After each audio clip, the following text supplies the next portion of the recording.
Salut à tous et bienvenue sur Talk Foot. Aujourd'hui, grosse analyse. Bienvenue à toutes et à tous pour cette nouvelle exploration dans l'histoire fascinante du Paris Saint-Germain. Bonjour Evelyne, ravi d'être là pour partager quelques éclairages. Aujourd'hui, on va se plonger vraiment dans une période charnière, les années 80. On entend souvent parler de l'ère Borelli. C'est ça, Francis Borelli prend la présidence en janvier 78. On va utiliser différentes sources, comme souvent, des articles type Wikipédia, mais aussi un site de passionnés pour essayer de décortiquer cette décennie. Une décennie qui démarre, après, faut le dire, des débuts assez mouvementés pour le club. Oui, on rappelle vite fait, création en 70, la scission douloureuse avec le Paris FC en 72. Exactement, puis la remontée en D1 en 74 sous Daniel Echter. C'est lui qui stabilise un peu le club et qui crée ce fameux maillot historique. Et donc, Borelli arrive en 78, et là, l'ambition change un peu de braquet, on dirait. Oui, on entre dans une nouvelle phase. Fini le temps où on se battait juste pour le maintien. Et les premiers gros succès, ils arrivent assez vite, non? Je pense aux Coupes de France. Ah oui, ça c'est marquant. 2 Coupes de France d'affilée, en 82 et 83. C'est énorme pour un club encore jeune. La première, celle de 82, c'était contre qui déjà? Ah oui, Saint-Étienne. Exactement, contre le grand Saint-Étienne de Michel Platini. Une finale pure, mémorable. Raconte un peu. Score final 2-2 après prolongation, but parisien de Toko, Nabatingue Toko et Dominique Rocheteau, l'ange vert qui était passé à Paris. Et ça se joue au tir au but. Oui, et le PSG gagne 6-5. C'est un vrai moment fondateur, tu vois. Ça change le statut du club. On passe d'outsider sympa à potentiel vainqueur. C'est exactement ça. Et pour bien montrer que ce n'était pas un coup de chance, Ils remettent ça l'année suivante, 1983. voilà, victoire 3-2 contre le FC Nantes, qui était champion de France cette année-là. Excusez du peu. Donc là, le PSG s'installe vraiment comme une force qui compte dans le foot français. Tout à fait. Et ces victoires, elles ouvrent les portes de l'Europe, la Coupe des vainqueurs de coupe, la C2. C'était les premières expériences européennes sérieuses alors? Oui. Bon, l'apprentissage est un peu rude au début. Je me souviens de cette élimination de justesse contre la Juventus. Encore Platini. Eh oui, la Juve de Platini en 8e de finale de la C2, saison 83-84.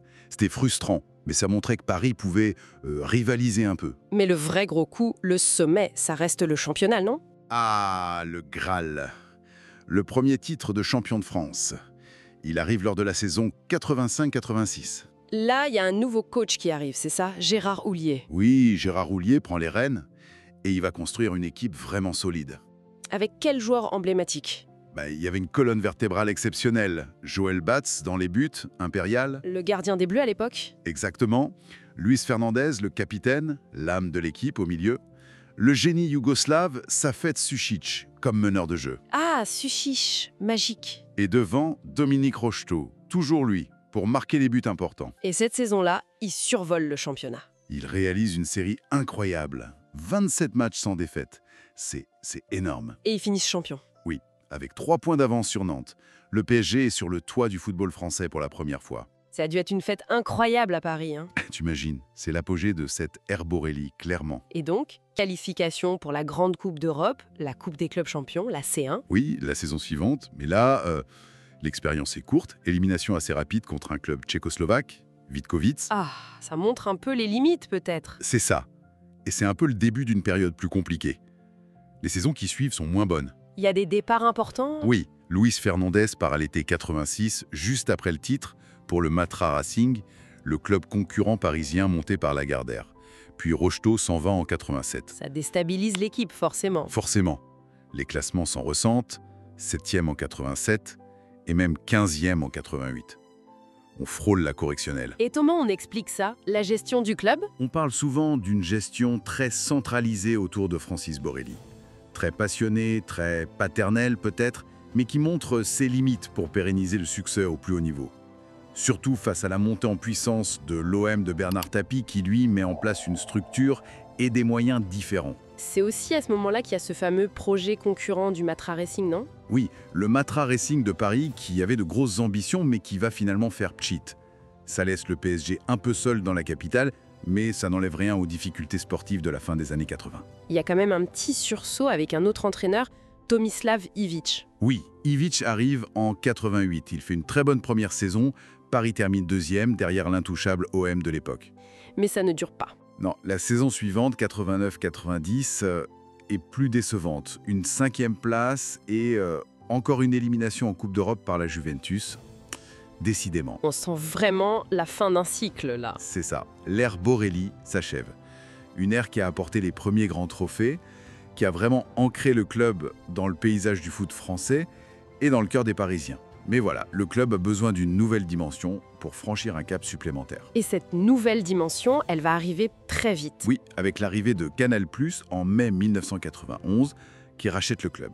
Mais ça, c'est une autre histoire. Absolument. Alors, si on doit faire un bilan rapide de ces années 80, de cette ère Borelli, C'est l'époque des premières grandes joies, des premières lignes au palmarès, 2 Coupes de France, le premier titre de champion. les premiers frissons européens aussi, même s'ils ont été parfois douloureux. Tout à fait. Et puis, des noms qui restent gravés. Borelli lui-même, bien sûr, mais aussi Fernandez, Sušić, Rocheteau, Batz, toute une génération qui a fait vibrer le Parc des Princes. C'est une décennie qui a vraiment forgé l'identité du club, non? Complètement. Elle a solidifié la base de supporters, créé une vraie ferveur populaire. Elle a fait passer le PSG du statut de jeune club un peu instable à celui d'acteur majeur, respecté. Ces années ont posé les fondations pour les ambitions futures. C'est intéressant de voir ce passage d'un club presque familial à un prétendant au titre. Oui, et ça soulève une question, je trouve, pour aujourd'hui. Laquelle? Avec toutes les transformations incroyables que le club a connues depuis, surtout depuis les années 2010, qu'est-ce qu'il reste de cet esprit Borelli, de cette époque des premières victoires construites avec des moyens plus limités, une certaine proximité peut-être? Est-ce qu'on peut encore sentir des échos de cette période fondatrice dans le PSG actuel, avec cette dimension mondiale? Voilà, c'est une question ouverte, je pense. Qu'est-ce qui perdure de cette âme des années 80, au-delà des trophées et des souvenirs? C'est quelque chose à méditer peut-être. C'est tout pour nous aujourd'hui sur TalkFoot. Mais attention, restez connectés. Suivez-nous partout, abonnez-vous parce que, franchement, il y a des meilleures choses qui arrivent. Du très très lourd en préparation, vous allez voir. Talk, food, talk, food, talk, food.